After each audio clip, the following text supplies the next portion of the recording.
नमस्कार, मी गणेश जाधव. जालना बातमीपत्रात आपल्या सगळ्यांचं स्वागत. या बातमीपत्राचे प्रायोजक आहेत संजीवनी मल्टी स्पेशालिटी हॉस्पिटल. आपल्या आरोग्याची Sanjeevani. The skill to heal, the spirit to care. Gyan Sanjeevani foundation school शैक्षणिक वर्ष 2026-27 साठी प्रवेश सुरू. जालना जिल्ह्यातील अंबड तालुक्यातील रुई गावात प्रेमसंबंधाच्या संशयातून 18 वर्षीय तरुणाची धारदार शस्त्रानं हत्या करण्यात आल्याची धक्कादायक घटना घडली आहे. या घटनेमुळे परिसरात मोठी खळबळ उडाली असून तीर्थपुरी पोलिसांनी तिघांविरुद्ध गुन्हा दाखल करत दोघांना अटक केली आहे. मृत तरुणाचं नाव राजेश कोरकाणे असं असून तो फोटोग्राफीचं काम करत होता. गावातील एका मुलीसोबत राजेशचे प्रेमसंबंध असल्याच्या संशयावरून काही दिवसापूर्वी शुभम काळे आणि करण साळे यांच्यासोबत त्याचा वाद झाला होता. त्यावेळी दत्ता साळे यांनी राजेशला 1-2 दिवसात तुला पाहून घेतो अशी धमकी दिल्याची माहिती समोर आली आहे. दरम्यान गावातील एका लग्न समारंभात पंक्ती दरम्यान राजेश जेवण वाढत असताना आरोपी शुभम साळे, करण साळे आणि अभिषेक उर्फ मोड्या मुसळे यांनी त्याचा पाठलाग केला. त्यानंतर धारदार शस्त्राने त्याच्यावर वार करण्यात आले. या हल्ल्यात राजेश कोरकाणे याचा जागीच मृत्यू झाला. घटनेची माहिती मिळताच तीर्थपुरी पोलीस घटनास्थळी दाखल झाले. पोलिसांनी तिघांविरुद्ध हत्या प्रकरणी गुन्हा दाखल केला असून दोघांना अटक करण्यात आली आहे. उर्वरित आरोपीचा शोध सुरू असून पुढील तपास सध्या पोलीस करताय.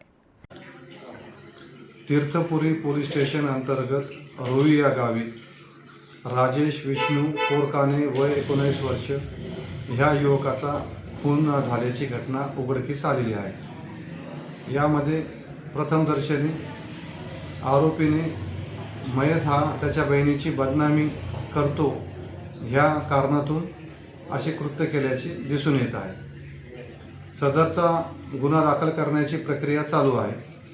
माननीय पोलीस अधीक्षक जालना श्री तेगबीर सिंह संधू सर यांच्या मार्गदर्शन व सूचनेनुसार तीर्थपुरी पोलीस स्टेशन येथील अधिकारी व अंमलदार यांच्या पथकाने या गुन्ह्यातील 2 आरोपींना ताब्यात घेतलेले आहेत.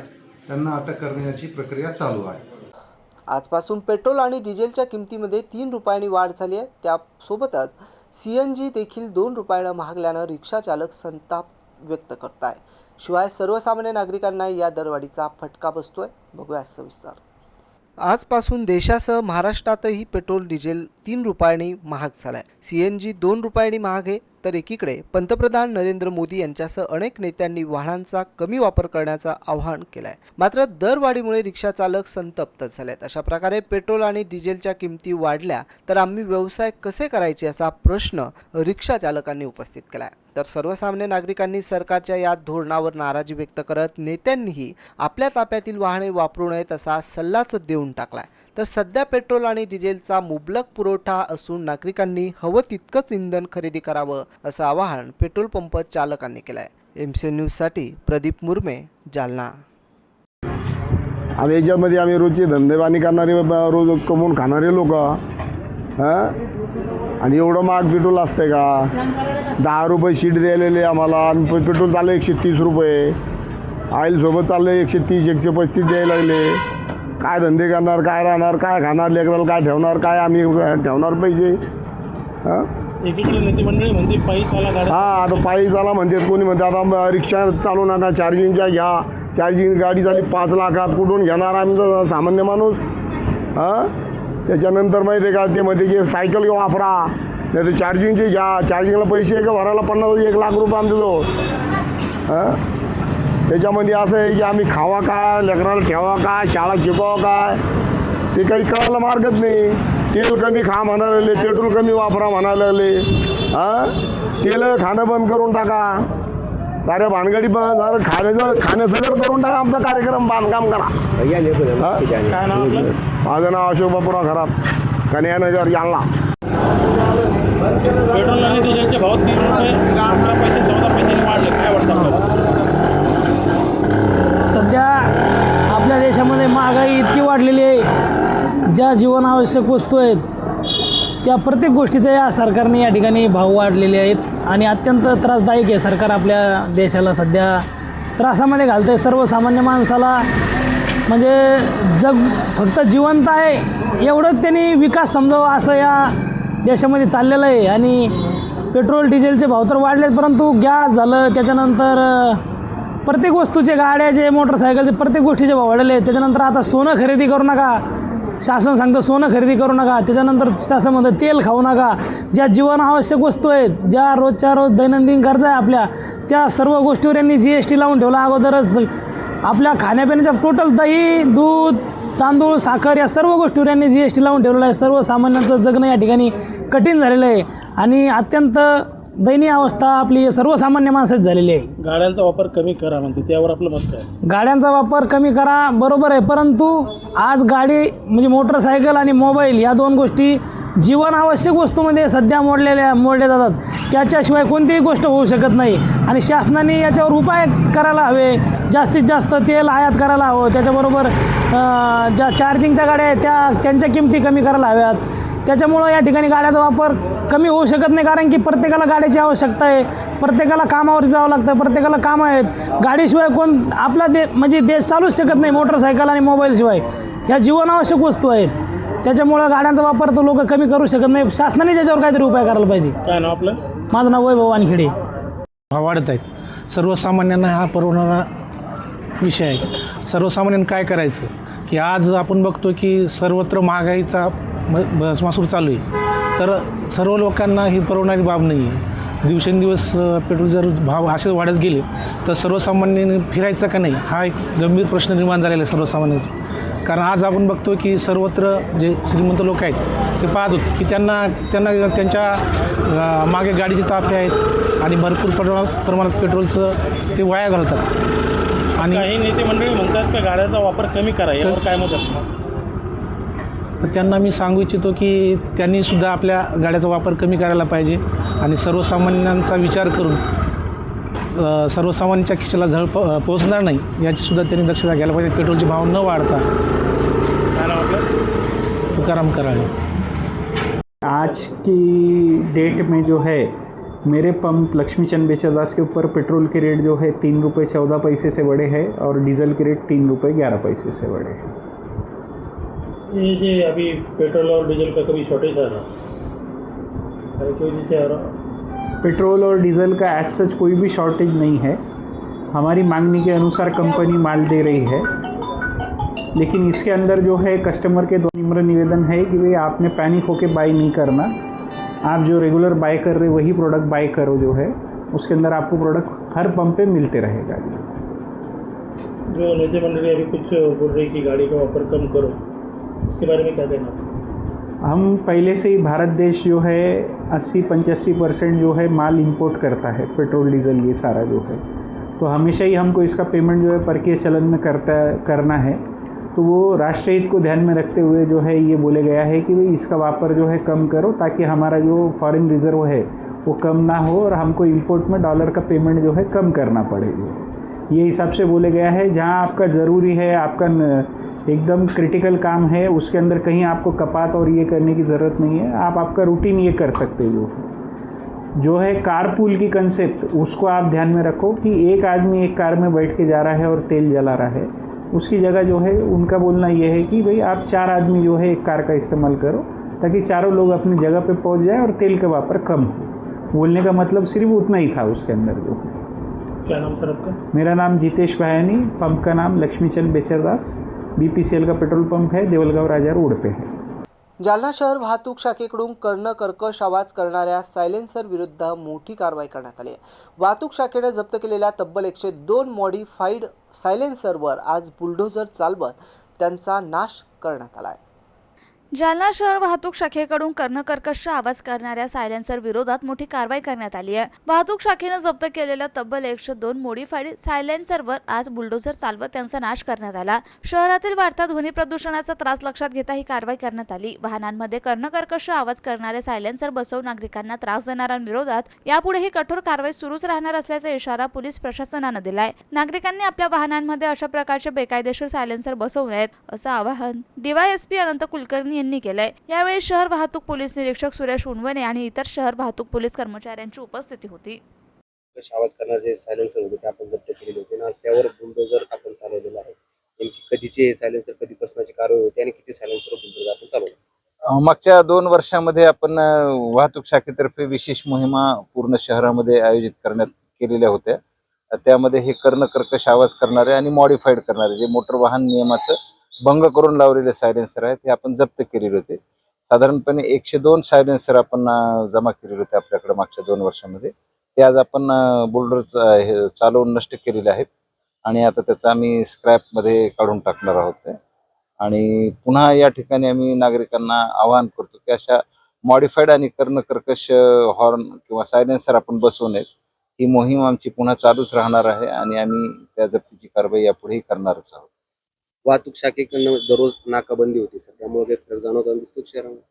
वाहतूक शाखेकडनं दररोज नाकाबंदी होते वेगवेगळ्या पॉईंटवर आणि शहरातला मध्यवर्ती भाग जो आहे पुणे मार्केट आणि आजूबाजूच्या परिसरात त्या ठिकाणी पण आपण पेट्रोलिंग ठेवलेली आहे. मध्यवर्ती बस स्थानकालाही ठेवलेली आहे पेट्रोलिंग. थोडासा वाहतूक समस्येमध्ये फरक जाणवत आहे. ही मोहीम आमची सातत्याने यापुढेही सुरू राहणार आहे. जालन्यात समस्त महाजन ट्रस्टच्या वतीनं कुंडलिका सीना नदी विशेष स्वच्छता मोहिमेला सुरुवात करण्यात आली आहे. जालना शहर महापालिका, समस्त महाजन ट्रस्ट आणि सीना कुंडलिका नदी फाउंडेशन यांच्या संयुक्त विद्यमानं ही विशेष स्वच्छता मोहीम राबवली जाते आहे. दरम्यान या कामासाठी सरकारकडून कोणताही निधी दिला जात नसून CSR फंडामार्फत संबंधित संस्था हे काम करत असल्याची माहिती देण्यात आली आहे. मान्सून पूर्व कामाच्या दृष्टीनं जालना शहरातील 64 लहान मोठ्या नाल्यांमधील गाळ काढण्याचं काम देखील महापालिकेतर्फे करण्यात येणार असल्याची माहिती अंजली शर्मा यांनी दिली आहे. या स्वच्छता मोहिमेची सुरुवात महानगरपालिकेचे आयुक्त अंजली शर्मा यांच्या हस्ते नारळ फोडून या स्वच्छता मोहिमेची सुरुवात करण्यात आली. यावेळी उद्योजक घनश्याम शेठ गोयल, सुनील भाई रायठट्टा, उद्योजक शिवरतन मुंदडा, महाजन ट्रस्टच्या नूतन देसाई, उपविभागीय अधिकारी अनंत कुलकर्णी, महापालिकेचे सहाय्यक आयुक्त विजय फुलंब्रीकर, उपायुक्त त्र्यंबक कांबळे आदी प्रमुख मान्यवरांची उपस्थिती होती. सीना नदीवर आलात, काय उपक्रम आहे हा नेमका? सर्वांना माझा नमस्कार. मी अंजली शर्मा, महानगरपालिका आयुक्त जालना. जालना महानगरपालिकेच्या तर्फे आणि सीना आणि कुंडलिका नदी फाउंडेशन आणि समस्त महाजन हे तिघी यंत्रणा सोबत येऊन आज 14 मेला आमची कुंडलिका आणि सीना नदीच्या जे कल्मिनेशन पॉइंट आहे तिथे डिसिल्टिंगचं काम आम्ही सगळ्यांनी सुरू केलं आहे. आणि मला सगळ्यांना सांगून हे स्पेसिफिकली इच्छुते की मी आपलं जे काम आहे ते काहीही गव्हर्नमेंट निधी ना देता CSR मध्ये फ्री मध्ये करण्यासाठी हे दोघी एजन्सी समोर स्वतः आले आहे. लास्ट इयर मध्ये आमचा हे एक्सपिरियन्स होता की इथे भरपूर प्रमाणात पाऊस आला होता, त्या कारणाने फ्लड झाली आणि बरेच लोकांचं नुकसान झालं होतं. या निमित्ताने हे एजन्सीज दोन्ही एजन्सीजनी आमच्या मार्फत पुढाकार घेतला आहे आणि ते डिसिल्टिंगचं काम आता आपण सुरू करतोय. तो आमचं नियोजन असं आहे की 4 ते 5 दिवसामध्ये मेजर डिसिल्टिंग या एरियाची करून पुढचा जे पाऊस येणार आहे, यावर्षी आमचा एल निनो पण आहे, त्याबद्दल आम्हाला जे वरून इन्स्ट्रक्शन आले की जूनचे पहिले 10 दिवसामध्ये भरपूर इंटेन्सिव्ह पाऊस पडणार आहे. तिचं एक नियोजन आम्ही हे केलंय की जे आपले मेजर चोक पॉइंट्स आहे ते यापासून आम्ही सुरू करतोय. आणि पुढे पण आमचं हे एक्सपेक्टेशन आहे की हे दोघी एजन्सीज आणि बाकी जे एजन्सीज आहेत त्यांचा सहकार जरी असला तर असे उपाययोजना आपण करत जाऊ लोकांचे डेव्हलपमेंट आणि त्यांची सोयीसाठी. नगरपालिकेचा पण महानगरपालिकेचा सहभाग आहे आणि नेमकं काय काय उपक्रम इथे राबवणार आहेत? मेजरली इथे आपण डिसिल्टिंगचा उपक्रम राबवणार आहे, परंतु आमची मान्सून पूर्वीची जी तयारी आहे त्यामध्ये आपण 64 मोठे आणि छोटे नाले आयडेंटिफाय केले आहे. तिची डिसिल्टिंग आणि तिची सफाई पण आता चालू आहे आमची. आणि आमचं नियोजन असं आहे की मे जसाच संपला आपले मेजर चॉक पॉइंट्स आणि तिथवरचं जे अतिक्रमण आहे मेजर स्टॉर्म ड्रेनेजवरचं तो आपण क्लिअर करून एक जो नॅचरल पॅसेज असला पाहिजे पाण्याला, तो प्रवाहाचा जागा आम्ही तिला देऊ, so that flood does not come this year. तेवढं आमचं नियोजन आम्ही केलं यावर्षी. उत्कृष्ट तपास केल्याबद्दल महाराष्ट्र राज्याचे पोलीस महासंचालक सदानंद दाते यांनी पोलीस कर्मचारी दिगंबर चौरे यांना सर्वोत्कृष्ट अपराध सिद्धी पुरस्कारानं गौरवण्यात आलाय. तर न्यायालयीन पोलीस कर्मचारी शेख जावेद यांना देखील सन्मान करण्यात आलाय. बदनापूर पोलीस ठाण्यात दाखल असलेला गुन्हा या गंभीर स्वरूपाच्या गुन्ह्याच्या तपासात उत्कृष्ट कामगिरी बजावणाऱ्या जालना API निशा डांगे, जालना न्यायालयातील पोलीस कर्मचारी जावेद लड्डू शेख आणि दिगंबर चौरे यांचा गौरव करण्यात आलाय. सदर गुन्ह्याच्या तपासादरम्यान दोन्ही पोलीस कर्मचाऱ्यांनी प्रभावी तपास, पुरावे संकलन आणि अपराध सिद्धीसाठी उल्लेखनीय योगदान दिलं. त्यांच्या या कार्याची दखल घेत महाराष्ट्र राज्य पोलीस विभागानं मार्च 2026 महिन्यासाठी उत्कृष्ट अपराध सिद्धी पुरस्कारासाठी या गुन्ह्याची निवड केली आहे. या प्रशंसनीय आणि गौरवास्पद कामगिरीबद्दल महाराष्ट्र राज्याचे पोलीस महासंचालक सदानंद दाते यांच्या हस्ते दोघांना प्रशस्तीपत्र देऊन सन्मानित करण्यात आलं। यावेळी पुढील सेवा कार्यासाठी शुभेच्छा देण्यात आल्या। या यशामुळे जालना जिल्हा पोलीस दलाच्या कार्यक्षमतेचा गौरव झाला असून संबंधित अधिकारी आणि कर्मचाऱ्यांवर अभिनंदनाचा वर्षाव होतोय। आम्ही पंतप्रधान नरेंद्र मोदींच्या आव्हानाला साथ द्यायला तयार आहोत, मात्र आमच्या मागण्यांची अंमलबजावणी करा, अशी प्रतिक्रिया मराठा आंदोलक मनोज जरांगे पाटील यांनी पंतप्रधान नरेंद्र मोदी यांच्या इंधन बचतीबाबतच्या आव्हानानंतर बोलताना दिली। जालन्यात अंतरवाली सराटी ते पत्रकारांशी बोलत होते। लय डिझेल आहे असं मोदी साहेब मागे म्हणाले होते, मग ते कुठं गेलं असा सवाल करत नरेंद्र मोदींना जनतेला खरं बोललं पाहिजे असं जरांगे म्हणाले। आमच्या मागण्यांची अंमलबजावणी करा, आम्ही तुम्हाला साथ द्यायला तयार आहोत असं जरांगे यांनी पंतप्रधान नरेंद्र मोदींच्या इंधन बचतीच्या आव्हानाला प्रतिक्रिया देताना म्हटलंय। बघूया सविस्तर। मला काय सांगणार की 16 तारखेला तुम्ही पत्रकार परिषद घेऊन राज्यव्यापी आंदोलनाची घोषणा करणार आहात, कधी ही पत्रकार परिषद होईल, कशा प्रकारचं नियोजन झालेलं आहे पुढच्या? सगळ्यात अगोदर या महाराष्ट्रातल्या आणि भारत देशातल्या सगळ्या जनतेला धर्मवीर छत्रपती संभाजीराजे यांच्या जयंतीच्या निमित्तानं खूप साऱ्या सगळ्यांना शुभेच्छा देतो। तुम्हालाही सगळ्यांना पत्रकार बांधवांनाही खूप मनापासून शुभेच्छा देतो। 16 तारखेला अंतरवाली जे बांधव येणार आहेत त्यांच्याशी चर्चा करून पुढच्या आंदोलनाची दिशा आम्ही ठरवणार आहे। खूप मोठं आंदोलन अंतरवालीत होणार आहे, त्याची तयारी आता 2-3 दिवस झाले अंतरवाली सारखी सुरू आहे, आज सुद्धा सुरू आहे। ही आता 3-4 दिवसापासूनची तयारी या समाजाच्या हितासाठी इथं सुरू आहे। काय असतं, शेवटी सरकारनं जर ठरवलं की गोरगरिबांच्या मराठ्यांच्या लेकरांचं वाटोळं करायचं, त्या दिवशी आपल्याला मैदानात पाय रोवून उभा राहायला लागतं, तेव्हा आपल्या समाजाच्या लेकराचं सुख समाधानाचे दिवस येतात। कारण आता त्यांचं भविष्य टांगणीला आहे। आता जूनमध्ये ॲडमिशन होणार आहेत, सरकार व्हॅलिडिटी देत नाहीये, नोकऱ्याला लागलेत पोरं, त्यांना व्हॅलिडिटी देत नाही। कशामुळे देत नाहीत? आमच्या नोंदी सापडल्यात, का देत नाहीत? काय कारण वाटोळं करण्याचं? परत हैदराबाद गॅझेटियरचा GR काढला, प्रमाणपत्रच वाटप करत नाहीयेत, 360च केले, गप बसले। मग तुम्ही नादी लावताय आम्हाला? हा, एक गोष्ट खरी आहे ना, आम्ही कबूल केली ना की सरकारनं हैदराबादचा GR काढला, त्याची अंमलबजावणी पण केली, प्रमाणपत्र पण दिले, तुम्हाला आम्ही शाबासके पण दिले, समाजानं तुम्हाला शुभेच्छा पण दिल्या महाराष्ट्रातल्या। तुम्ही आता अडून धरणार असला तर हे शक्य नाही। तुम्ही किती शहाणे असलात, तुम्ही शहाणपण किती शिकवायचा प्रयत्न केला, इथं मराठ्या पुढे शहाणपण चालत नाही। एकदा जर मराठी रस्त्यावर आले की चांगल्याची नागी जिरवी देत, कारण ही समाजात लय ताकद आहे या मराठ्यांच्या। तुम्ही बलिदान गेलेल्या कुटुंबाचा विषय मार्गे काढत नाहीये, तुम्ही शिंदे समितीला मुदत वाढ देत नाही, तुम्ही सारथीचे विषय तसे ठेवलेत, तुम्ही 17 संस्थांचा गॅझेटियरचा विषय मार्गे काढत नाही। म्हणजे काय येडे समजता लोकांना? तुम्ही कोल्हापूरच्या संस्थांचा तोच विषय चाललाय, तुम्ही औंध संस्थांचाही गॅझेटियरचा हे करत नाहीयेत। तुम्ही 58 लाख नोंदी सापडल्यात, त्याच्या पुरे यादी लावली पाहिजे ग्रामपंचायतला। शिंदे साहेबांनी मुख्यमंत्री असताना याद्या लावल्या, शिबिरं घेतली होती, तसं फडणवीस साहेबाला शिबिर घ्यायला काय हरकत? काय भ्यायचं? जर छाती ठोकून सांगायला पाहिजे फडणवीस साहेबांनी। मराठवाड्यातल्या ह्या हैदराबाद गॅझेटियरच्या नोंदी ज्यांना आरक्षण मिळाले त्यांच्या 100 वर्ष आधीच्या, त्यामुळं मराठवाड्यातल्या मराठ्यांचा GR काढलाय मी मराठवाड्यातल्या मराठ्यांना आरक्षण देणार, छाती ठोकून सांगायला पाहिजे। म्हणा जिंकायचे राव गोरगरीब मराठ्यांचे, काय हरकत आहे? तुम्ही जर प्रमाणपत्र देत नाहीये, तुम्ही जाणून बुजून सारथीच्या महामंडळाचे विषयच मार्गे काढत नाहीयेत, सुट्टी नाही, केसेसचा तसंच विषय ठेवलाय, ही तर सुट्टी नसती। आणि तुम्ही मराठे बघा कशी आता तारीख डिक्लेअर होऊ द्या फक्त आंदोलनाची, वाऱ्यासारख्या मराठे अंतरवालीकडे निघत आहेत। मराठे सोपे नाहीत, हो, कारण आम्हाला आमच्या लेकराचं हित कळतं। आणि काय असतं, ज्या वेळेस आम्ही आंदोलनं केले त्यावेळेस आम्ही समाजाच्या पदरात पडलो, थोडं करून कवाना खूप समाजाच्या पदरात टाकलं आम्ही। खूप 70-80 वर्षात जे कधीच मिळणार नव्हतं ते हळूहळू करून थोडं करून समाजाच्या पदरात टाकले। कारण समाजाला ही गोष्ट कळाली, माझ्या मराठा समाजाला, की आपल्याला एकदाच वन टाइम देत नाहीत, का आमच्यावर जळणारे लय जळवतो आम्ही डोळ्यात। कारण आमचे मराठ्यांचे लेकरं मोठे होऊ नये, ते नोकऱ्याला लागू नये, त्यांना योजना मिळू नये, मराठ्यांच्या लेकरं उच्च शिक्षणात जाऊ नये, लय जळ कुठे। आणि मग हे जळणारे लोक असल्यामुळे मराठ्यांच्या लक्षात आले थोडं करून का समाजाच्या पदरात पुरं 100% घ्यायचंय। म्हणून मराठा समाज प्रत्येक वेळेस आंदोलनात ताकदीने येतो आणि आम्ही प्रत्येक वेळेस समाजाच्या पदरात काही काहीतरी टाकतो। हे विश्वास मराठा समाजाला आहे, म्हणून आता फक्त तारीख डिक्लेअर होऊ द्या। तुम्ही मराठे बघा कसे वाऱ्यासारखेच निघत, घरी नाही बस ते काय ऊन फेन काही समजत नाहीत मराठे, ऊन नाही फेन नाही काय नाही, काय करते मराठी डायरेक्ट गावागावात म्हणते काय करायचं, घरी झोपून तिकडे अंतरवाली जाऊन बसू, कारण आपल्या समाजाचं लेकराचं तरी कल्याण होतं। अशी मराठ्यात गाव खेड्यात चर्चा सुरू पण झाली, कारण हे करावंच लागणार आहे। आणि काय करावं, घरी झोपून? ऊन लागत आहे म्हणून मग मराठ्याचं लेकराचं वाटोळ होते।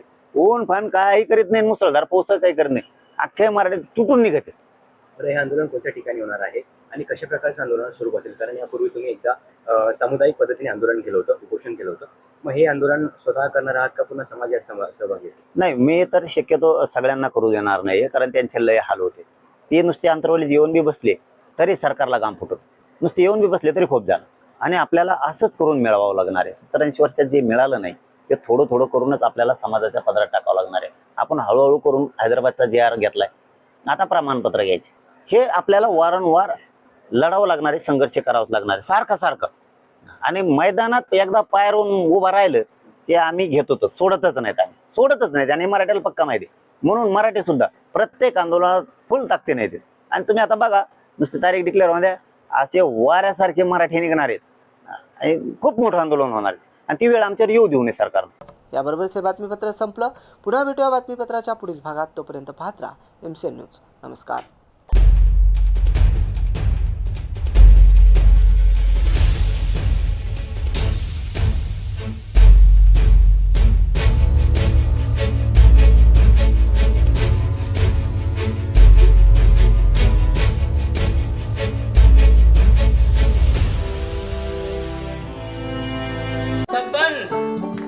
आपको कलेक्टर साहिबा के हाथों से इनामी घर मिल रहा है।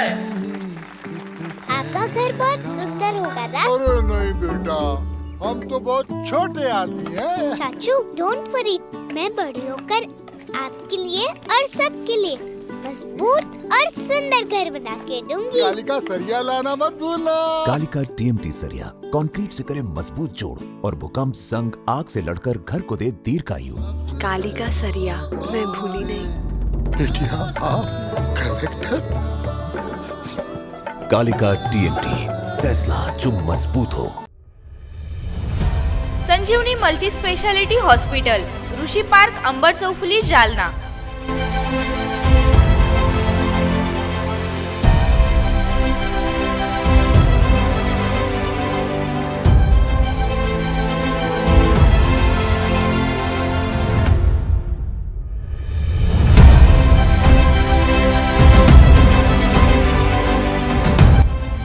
महात्मा ज्योतिबा फुले जन आरोग्य योजना आणि प्रधानमंत्री जन आरोग्य आयुष्मान भारत योजना उपलब्ध.